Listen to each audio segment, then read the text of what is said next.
Breaking, Caitlin Clark couldn't stay silent after this WNBA game.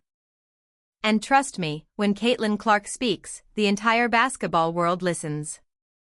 She's been called the most exciting player in women's basketball. The most marketable. The most polarizing. The most watched. But one thing she's never been called, until now, is someone who breaks her silence. Because if there's one thing we've learned about Clark over the past year, it's that she's disciplined. She's measured. She rarely reacts to the noise. She lets her game do the talking. But after this game, everything changed. We're talking about a game that had everything. Drama. Intensity. Questionable calls. Personal fouls. Heated exchanges. A controversial moment that left fans divided and analysts scrambling for answers. And when the final buzzer sounded, when the dust had settled and the crowd had gone home, Caitlin Clark walked into the press conference room. And she didn't hold back. She said things that nobody expected. She called out players. She questioned the officiating. She addressed the criticism that had been building for weeks. And she made it clear that she was done being the quiet rookie. The internet exploded within minutes. Clips of her press conference went viral. Former players weighed in. Current players fired back. Fans took sides. And the WNBA, the league that had been trying to control her narrative, suddenly had no control at all. In this video, we're going to break down everything. What happened during the game? What Clark said afterward? How the players reacted? What the league is doing about it? And what this means for the future of Caitlin Clark and the WNBA. Because this isn't just another post-game interview. This is a turning point. This is the moment when Caitlin Clark stopped being a rookie and started being a force, not just on the court, but off it too. Let's get into it. To understand what happened after the game, you have to understand what happened during it. It was a Friday night in August. The Indiana Fever were playing the New York Liberty, one of the best teams in the league. The game was being broadcast nationally. The arena was packed. The stakes were high. And from the very first whistle, the intensity was off the charts. Clark was on fire early. She hit 3 consecutive three-pointers in the first quarter, each one from farther out than the last. The crowd was buzzing. Her teammates were feeding off her energy. The Fever were keeping pace with the Liberty, who were heavy favorites going into the game. But then, midway through the second quarter, something shifted. Clark drove to the basket and was met with a hard foul. She crashed to the floor. The referee called a common foul, but many in the arena thought it should have been a flagrant. Clark got up, dusted herself off, and went to the free throw line. She made both shots. But the look on her face said it all. She was frustrated. Over the next several minutes, the Liberty ramped up their physicality. They were bumping Clark off screens. They were grabbing her on drives. They were talking trash. It was clear they were trying to get into her head. And for a while, it worked. Clark missed 2 threes in a row, rare for her. She turned the ball over on a fast break. She looked flustered for the first time all season.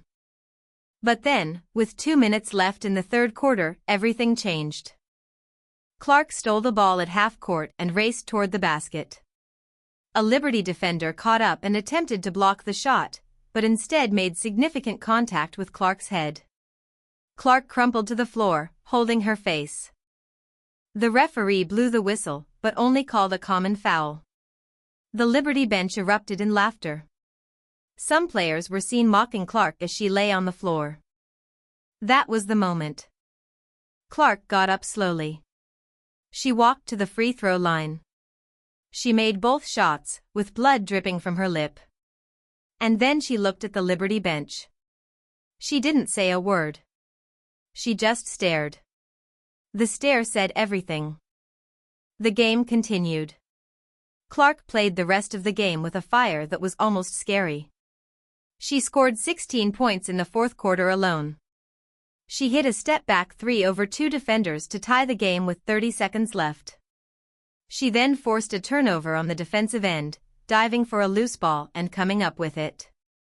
And then, with 2.1 seconds left, she drew a foul on a three-point attempt and made all three free throws. The Fever won.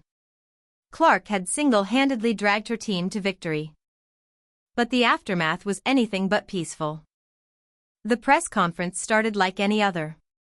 Reporters asked about the game, about the win, about her performance.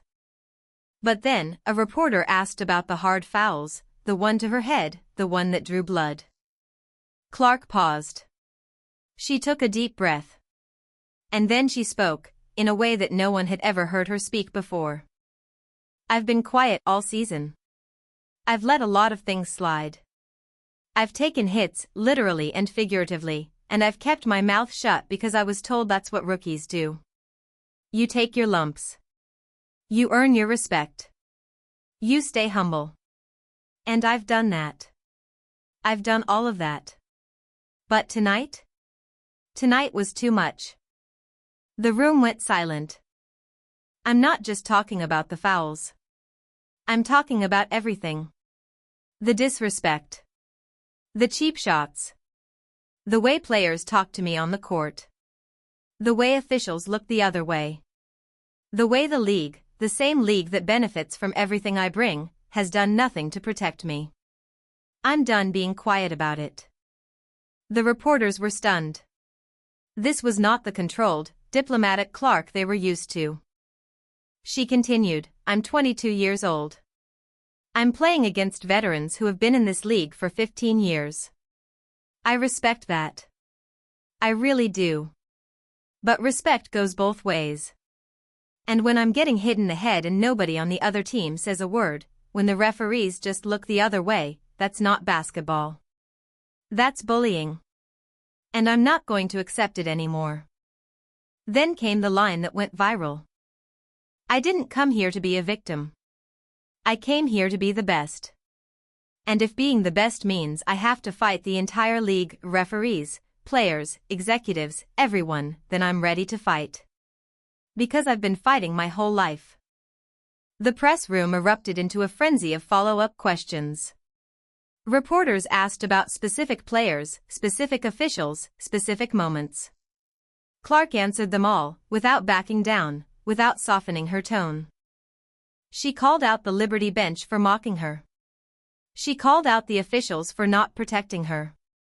She even took a subtle shot at the league office, saying, I've heard about the meetings.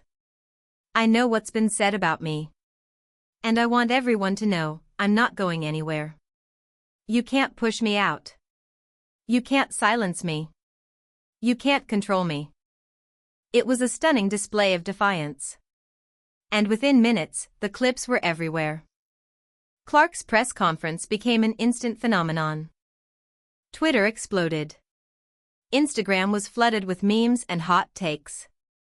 TikTok creators went into overdrive. Sports networks dedicated entire segments to breaking down her comments. And the reactions were swift and deeply divided. The veterans' response. Several veteran players fired back immediately. One, a multiple-time All-Star, tweeted, she's been in the league for 4 months. She hasn't earned the right to talk like that. She needs to sit down and learn. Another veteran, who had been involved in the incident, posted a cryptic Instagram story that said, some people think they're bigger than the game. They're not. But not all veterans were critical.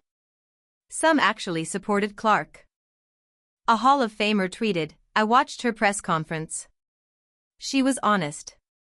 She was raw. And honestly? She was right. The league does protect veterans more than rookies. That's always been the case. And it's time for that to change. Another longtime veteran, someone who had been outspoken against Clark in the past, surprised everyone by defending her. She said, I've been critical of Caitlin, but I saw those fouls tonight. She had every right to be angry. The officiating was terrible. The bench behavior was classless. And she handled it better than I would have. The analysts' take. Analysts were also split. Some praised Clark for finally showing some fire and personality. They said she had been too reserved all season and that this press conference would make her even more popular. Others criticized her for being emotional and unprofessional. One analyst said, "She's a rookie. She needs to earn the right to speak like that. She hasn't done anything in the playoffs yet. She hasn't won a championship. She needs to humble herself." A third analyst, a former player, had the most balanced take. "I understand why she's angry. Those fouls were dirty. The bench behavior was unacceptable. But I also think she's putting a target on her back. The veterans are going to come for her even harder now. She needs to be ready for that." The fans' response. Fans were overwhelmingly supportive of Clark. Her mentions were flooded with messages of support. "We stand with Caitlin" started trending on Twitter. Fans called for better officiating and more protection for the league's stars. But there was also a vocal minority that criticized her. Some accused her of playing the victim. Others said she was entitled and arrogant. The divide was as sharp as ever. And through it all, Clark stayed silent. She had said what she needed to say. She wasn't going to engage in a back-and-forth war of words. But the damage, or the progress, depending on your perspective, was done. Clark had drawn a line in the sand. And the entire league had to decide which side they were on. The WNBA knew they couldn't ignore Clark's press conference. It was too loud. Too public. Too damaging to the league's carefully crafted image of empowerment and unity. Within 24 hours, the league issued a statement: "The WNBA is committed to the safety and well-being of all players. We are reviewing the incidents from last night's game and will take appropriate action. We also encourage all players to communicate their concerns through the proper channels." It was a classic non-apology. Vague. Defensive. Designed to deflect rather than address. But it didn't work. Clark's fans and supporters immediately criticized the statement for being weak.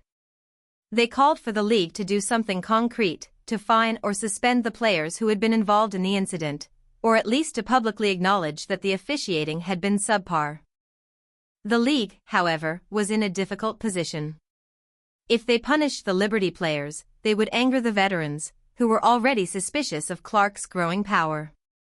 If they did nothing, they would anger Clark's massive fan base, which was growing larger by the day. They tried to thread the needle. They announced a review of the game footage. They promised to discuss the issues with both teams. They even quietly reached out to Clark's team to offer support. But behind the scenes, the tension was palpable. Sources inside the league office told us that the front office was furious with Clark for going public. They felt she had undermined their authority. They felt she had made the league look bad. Some even suggested that Clark's comments were unprofessional and damaging to the brand. But they knew they couldn't punish her, not without causing a full-scale revolt among fans and players alike. So they did the only thing they could: they waited. They hoped the controversy would die down. They hoped people would forget. But people didn't forget. Because Clark wasn't done. The day after the press conference, Clark showed up to practice like nothing had happened. She went through drills. She joked with her teammates. She smiled for the cameras. It was as if the previous night's explosion had never occurred. But behind the smile, something had changed. Clark had made a decision. She was no longer going to be the quiet rookie. She was going to be herself, unapologetically, loudly, and proudly. And that meant speaking up when she saw injustice. Calling out bad officiating. Defending herself against dirty play. Demanding the respect she had earned. Her teammates, many of whom had been cautious about publicly supporting her, began to rally around her. One teammate told reporters, "She said what we're all thinking. We've all been hit like that. We've all been mocked. We've all been disrespected. She just had the courage to say it out loud. Another teammate added, "Caitlin is the toughest player I've ever played with. She's also the most honest. If she says something, she means it. And I respect that." Even some of Clark's former college rivals, players who had been critical of her in the past, reached out privately to express support. They recognized that Clark was fighting for something bigger than herself. She was fighting for all young players. Clark, for her part, didn't address the controversy again. She didn't need to. She had said her piece. Now it was time to let her game speak. And speak it did. In her next game, Clark scored 38 points, including a 40-foot game winner at the buzzer. After the shot, she didn't celebrate. She didn't taunt. She didn't say a word. She just walked back to her teammates, hugged them, and headed to the locker room. It was the ultimate response. A performance so dominant that it silenced even her harshest critics. And as the weeks passed, the controversy began to fade, not because people forgot, but because Clark had moved on. But the impact of that press conference lingered. Players were more cautious about how they treated Clark. Officials were more careful about their calls. The league was more attentive to player safety. Clark had changed the culture, not by complaining, but by demanding better. And that, perhaps, was her greatest victory.